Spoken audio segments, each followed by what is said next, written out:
Hello and welcome to Gentoo. I'm Nate Quick. And I'm Madalyn, and this is your source for all things video game and tech related. We're going to start off this week with the games coming out for your favorite platforms, so be on the lookout for these wherever you get your games. First up is Hitman 2 for the PS4, Xbox One, and PC on November 13th. SNK 40th Anniversary Collection for the Switch on November 13th. Spyro Reignited Trilogy is finally coming out for the PS4 and Xbox One on November 13th. Fallout 76 for the PS4, Xbox One, and PC on November 14th. Underworld Ascendant for the PC on November 15th. Pokemon Let's Go Pikachu / Let's Go Eevee for the Switch on November 16th. And for some reason, Civilization 6 is coming to the Switch on November 16th. These games and many more will be releasing throughout the month, so be sure to keep an eye out for them. Up next, check out Bits and Bytes with Madalyn.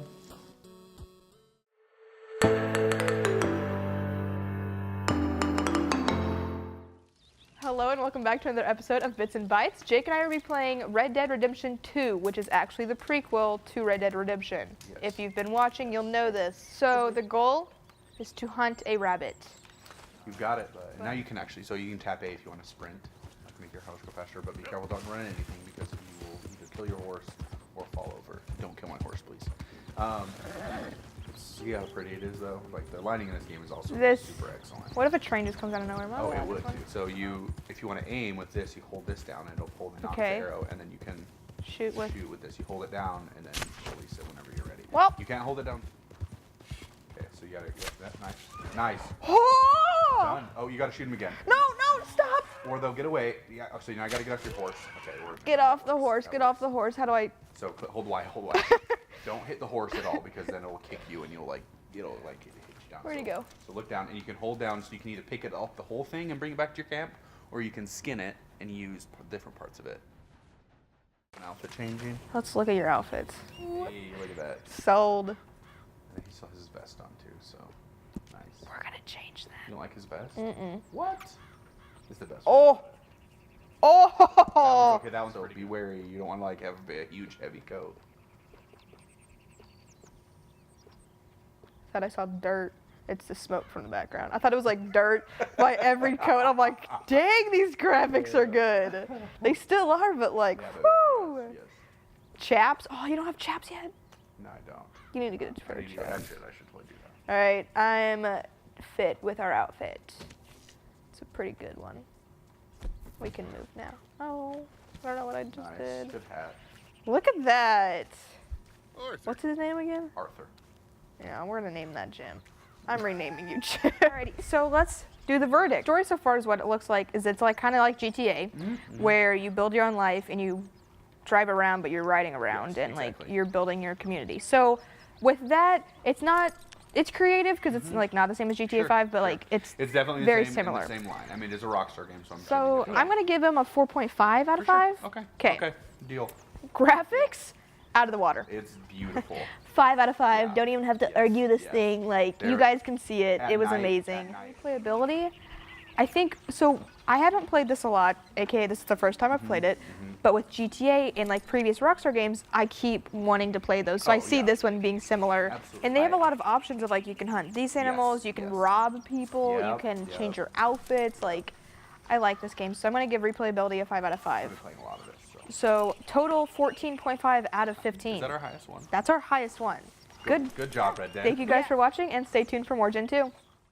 Thanks, Madalyn. You're welcome. Bethesda has said that recent reports of hacking vulnerabilities in Fallout 76 are either inaccurate or based on incorrect assumptions, and cheating or hacking will not be tolerated.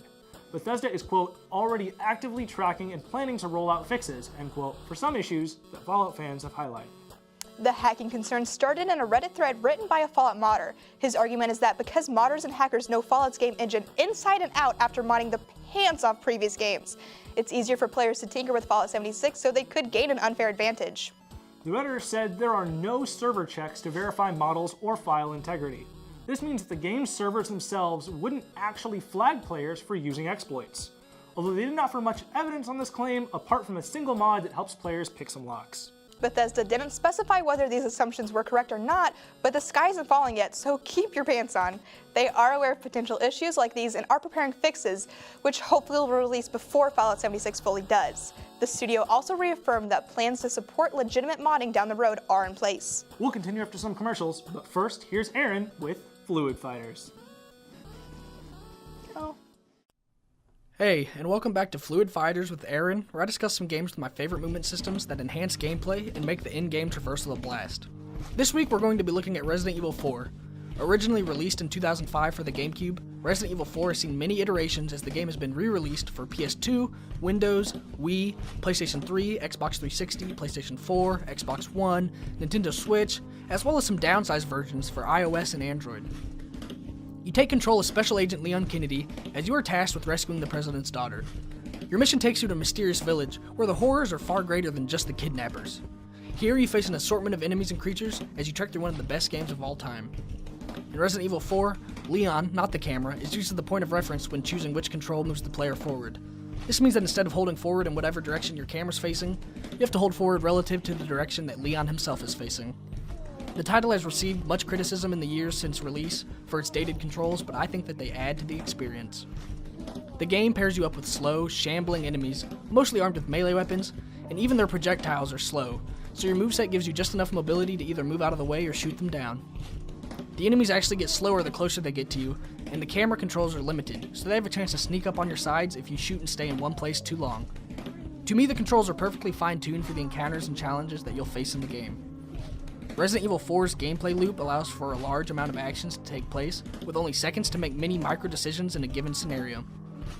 Each mechanic is layered on top of one another and loops back around in so many ways. Let's just take Leon's pistol, for example. Facing one enemy, you're given 4 different spots to shoot at on that enemy that will affect it in 4 different ways. Headshots inflict more damage, as well as opening up a quick time event. The body will do less damage, the arms open up another quick time event, and the legs will drop the enemy to the ground. Throwing in just one more enemy is going to affect how you handle a situation. You may go for a few quick headshots on a single enemy, but with 2, you might prioritize some quick time events that are effective for crowd control. And that's just with your more standard enemy type. Every enemy adds another layer of depth and decision making that you're not actively thinking about as you're forced to make snap decisions based on what's best. Now let's take enemies that have helmets, which negate an entire method of disposing of them. Another way Resident Evil 4 forces the players to constantly switch up how they go about a situation is with ammo and weaponry. You're given quite a few options in terms of weaponry, and while a shotgun is almost always effective, you're not always going to have ammo for it. A game like Metal Gear Solid 5 gives players massive arsenals, but you can just ignore most of it in favor of 2 or 3 go-to weapons. Resident Evil 4 has a whole lot less in terms of sheer weaponry, but instead makes each weapon count. There's no weapon other than an SMG that I found zero use for. I was almost constantly popping into the delightful inventory to switch in and out of different weapons to best deal with a given scenario. Limited ammo ensures that the player will almost always be put in a position of having to switch things up, even if they don't want to try another weapon out otherwise. This was Gentoo. Thanks for listening. Catch you next week. Welcome back to Gentoo. I'm Madalyn. And I'm Nathaniel. Not that one though. I'm the other one, the shorter one. And you just saw Fluid Fighters with Aaron. Believe it or not, the end of the year is approaching, and the holiday season brings about the biggest shopping day in the US. So mark your calendars for November 23rd. Some retailers have already put their ads out, and here's some of the deals we found for different consoles. Now, this isn't a complete list or anything, just what we know at this time for Target and Kohl's. Target will have a $200 PS4 bundle that comes with Marvel's Spider-Man, which I highly recommend. For the Xbox One, they'll be offering a $400 Xbox One X bundle with a whopping $120 in Kohl's cash. Now, if you couldn't tell, that offer is only available at Kohl's, not at Target or anywhere else. A few game items listed as Target Stoorbusters include Call of Duty Black Ops 4 on PS4 and Xbox One, both on sale for only $45, and Starlink Battle for Atlas will also be on sale for $40. Along with PS4 deal that I mentioned just a few seconds ago, you can get $100 off a PSVR bundle that comes with the headset, camera, 2 Move controllers, as well as Super Hot VR and Creed Rise to Glory. This will all be in one big bundle for $250. Now the Switch really isn't having any real big deals at Target, other than they're going to throw in a free copy of Mario Kart 8 Deluxe when you buy the console. Now they are also having sales on a bunch of other games, but it would be way too long for me to sit here and give you that list, so we're going to move on to Kohl's. At Kohl's, you can get the Xbox One S Minecraft Creators Bundle for $200 plus $60 Kohl's cash, or the Xbox X plus PUBG for $400 plus $120 Kohl's cash. Controllers for both the Xbox One and PS4 will be available for $40. If you want the Nintendo Switch, you can get the bundle that includes a Switch, carrying case, and Turtle Beach headset, plus $90 in Kohl's cash, for a total of $330. Now, since Kohl's isn't known for their electronics, they don't have many more deals about that. But hold on, before you go crazy, put your wallet away. That's not until November 23rd. Right now, it's time for Monkey Plays with Cody. What is going on, guys? Welcome back to episode 9 of Monkey's Minecraft Adventures. We are almost complete in our journey to defeat the mighty Ender Dragon. Last episode, you guys saw us make an enchantment table so we could enchant our weapons and armor. This week, we plan on making a brewing stand so we can make some potions. Potions are unique as they give a player different abilities when consumed. Hope you guys enjoyed the video, so we're going to get right on into it. So guys, we're going to start with the brewing stand. All we're going to need is 1 blaze rod and 3 cobblestone, and this will give us our brewing stand. Here we go. I'm just going to set this right here. So now that we have our brewing stand, what we're going to need next is our cauldron, where we're going to take our irons and we're going to make a U out of it. And that makes our cauldron. And that goes right there. So the next step in making some potions, we're going to need some glass bottles. And that's used by taking 3 pieces of glass and putting them in an upward triangle. And then we have our glass bottles. So now that we have our glass bottles made and we filled the cauldron up with some water, what we're going to do is just simply get some water out of here. And they make water bottles, and that is our base ingredient for some potions. So now that we have our water bottles, we can begin the brewing process. What we're going to do is take our water bottle, place it right there. Then we're going to add nether wart on top of it, and this is going to create a base potion called awkward potion. Okay, so now we have our awkward potion. What we're going to do is we're going to make a strength potion. We're going to take out the nether wart and we're going to add blaze powder. Let this brew up. Okay, we made our strength potion. So when we consume this, this gives us a 3% plus attack damage. So depending on what type of potion you have, some can have different levels. As you guys can see, we have +3 attack damage for our potion of strength. If we want to increase that, we're just going to put our potions back in the brewing stand and add glowstone dust. So now that our potions are done, we now have Potion of Strength 2. And that gives us +6 attack damage when we consume it. That is going to do it for episode 9 of Monkey's Minecraft Adventures. This week we finished making our brewing stand and brewed us a Strength 1 potion and a Strength 2 potion, and aiding us in defeating the Ender Dragon. Tune in next week for episode 10, where we make our final preparations to journey to the end. As always, have a nice one, and I'll see you guys later. Thanks, Cody, and thank you for watching Gentoo. I'm Madalyn. And I'm Nate. Stay tuned for Project Delta. Gentoo and Delta are each week, Monday through Thursday at 7 p.m. You can watch all of our amazing Channel 8 content online at KNWT's YouTube page. Now, before we go, check out Heavy Hitters with Nathaniel Cochran. No, Nathaniel's not me. Whatever.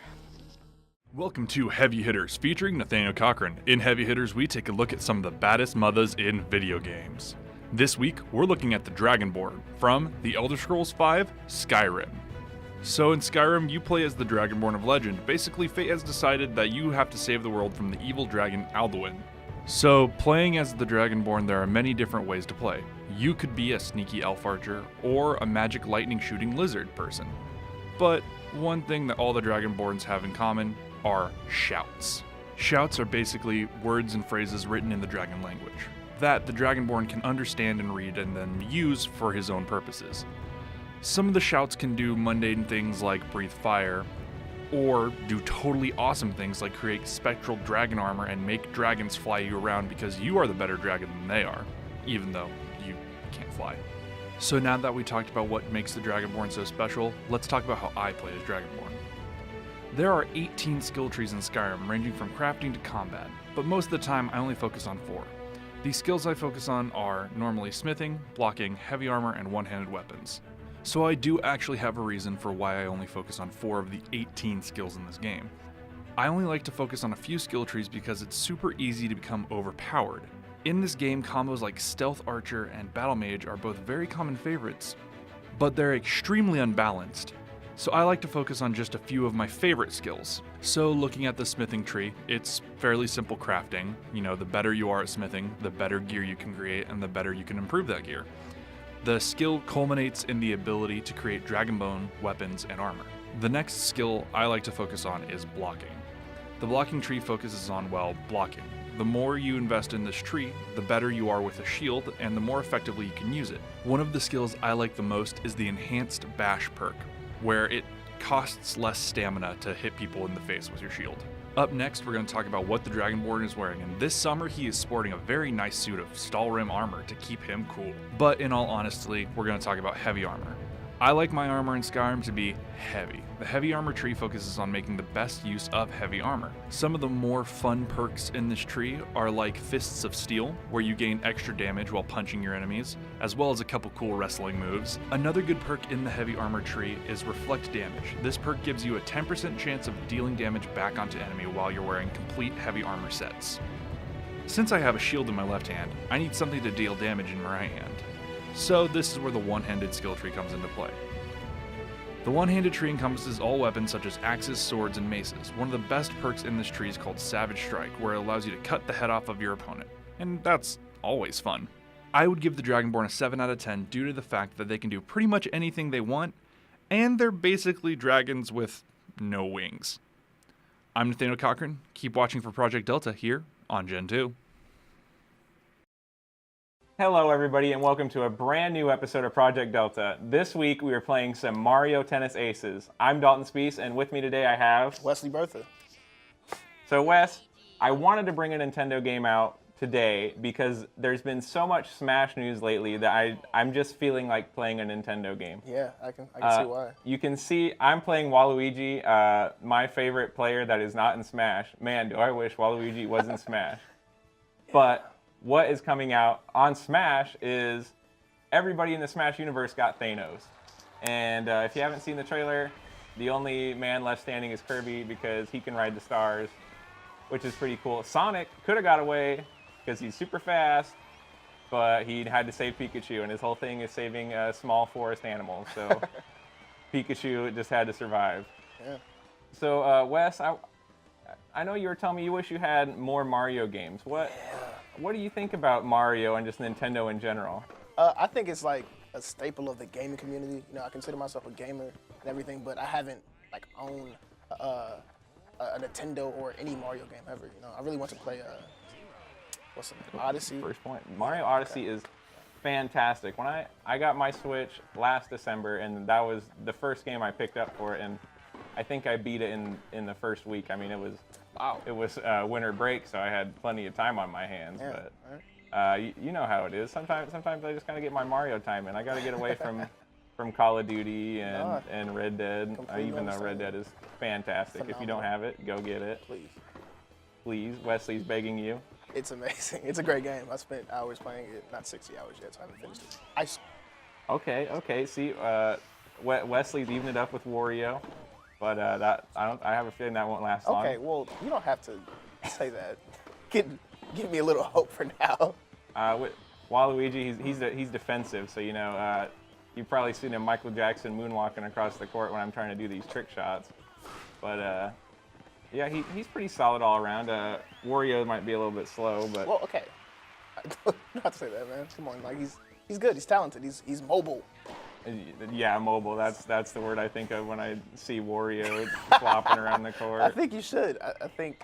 What? Stop moonwalking, dude, please. hey. Did you see the mobility on that? Okay. That's Michael Jackson The reincarnated. mobility on a cartwheel. He's 700 pounds and at 3 feet. Is that an actual stat? Can we should get that checked out, but the Wario weighs in at 700 pounds. approximately. He's got to be around that. I mean, he's so compact. He's so dense. You know, how can he not win every single tennis game? He's a power hitter. What can I say? Yeah. Speaking of power hitters and Wario, Okay, well, stop. You don't got to say about stuff when, you know, one of my favorite Mario sports games of all time has definitely got to be Super Mario Sluggers Baseball. If you're a fan of the show, which I know you all are, you saw my pack on it last year, and I just love that game so much. I could go and I just put it in, and I'd ask my brothers, hey, you want to get whooped in some baseball today? And then I'd go and I'd put 20 runs on him. But So I just think that it was just a great game, and it's good for they're good for the people who don't really care about sports, but they like having fun. So I really enjoy it myself. I know, Wes, is this your first experience with the Switch? This is my first experience with Switch. What are you thinking of it so far? It's kind of tiny, like the controller for sure. itself. Okay, all right. The controller is really tiny, but I think it's kind of comfortable in my hand. I didn't expect it to be that comfortable. You have like a controller. Yeah, I've got a USB controller, and Wes is actually rocking the Joy-Cons and the little dock controller, which is very handy. I like to use that controller, and then I'll just hook my Switch up to the TV and play Breath of the Wild, which also another fantastic game. If you already have Mario Odyssey, I suggest you get Breath of the Wild, because like a funny game or something. Zelda Breath of the Wild. Oh, okay. Well, that tells you my experience with Wes, you get a Switch and pick it up. It's fantastic. Everybody loves it. It's Nintendo Skyrim, man. Come on. Oh. How can't you love Zelda but with Skyrim? And even better, you don't have to deal with Todd Howard and all his DLC. And here's Skyrim again for the third time. Yeah, that's gonna be exciting. I think the next one. Oh my gosh, I'm so trash. So, bringing back to Smash, I know you said you're not the best at it. Yeah. But of course, you probably got some favorites. As you see, I just won 7-1. But I want to know, who are some of your favorites to play as in Smash Bros? Definitely Kirby. Kirby? Kirby for sure. I'm glad he survived. Yeah, Kirby's my guy. I mean, Kirby is like top notch, man. It's between Kirby and like Captain Falcon. Dude, I love Captain Falcon. Man. You see, we're switching it up a little bit. We got Bowser and Yoshi coming out to play. Bowser, not Bowsette, thankfully, because man, I don't think I'd want to make an episode about anything to deal with Bowsette. Hey, he's a treasure. No. give her back. All right. You can have her. Oh, this is actually a really interesting court, I know about because this one. you can hit the ball into these mirrors. Okay, I don't know about this. And whatever mirror you hit it into, the ball will come out of the other one. So this game does have a lot of kind of like weird trick courts. There's one where Koopas, little like wind-up Koopas will come at you, and they'll explode on your court if you don't hit them away. And so that's really irritating when it happens to you, but it's fun because you can hit the Koopas at your opponent and then blow them up in the middle of the match. That sounds exciting. Man, this game is so good. It came out over the summer, and I remember in the summer I have nothing but free time. And so I'm just browsing Twitch, and I see all these people playing this game, and I'm like, why is a Mario Tennis game getting so much traction? This is pretty fun. And it's so fun. I'm glad that I had the amazing idea to hit Wes with the service ace. Okay. But yeah, it's really good. I've played some online games, and they were okay. Sometimes you run into a wow, why has this person got the worst internet connection in the world type games. But other than that, it's fun.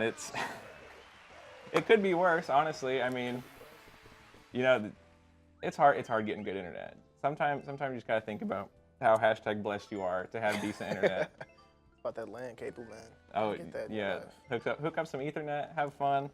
Me and Wes are gonna have another go at it. I don't think he used Yoshi to his full potential, so I'll give him another chance. We're playing on the Savage Sea because we're all savages out here on Gentoo. Okay, I'll let it slide. Yeah, you better let it slide. Okay. Or else Bowser's gonna. You're probably gonna beat me anyways. Oh no, don't worry. You know what? I have faith in myself. And you take a body shot right in the face. Yeah. So me and Wes are gonna finish this match, and maybe Wes will win one. But I want to thank all of you for coming and joining us on Project Delta this week, and I want to thank Wes for joining me as well. I've been Dalton Spees, and this is Wesley Bertha. Thanks for watching.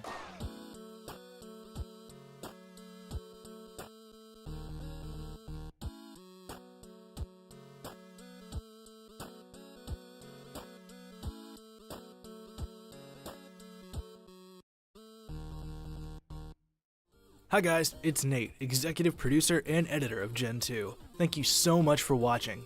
To see last week's episode, click down here. To see every episode of Gentoo so far, click over here. If you want to stay up to date on all of our amazing KNWT content, click the subscribe button up here.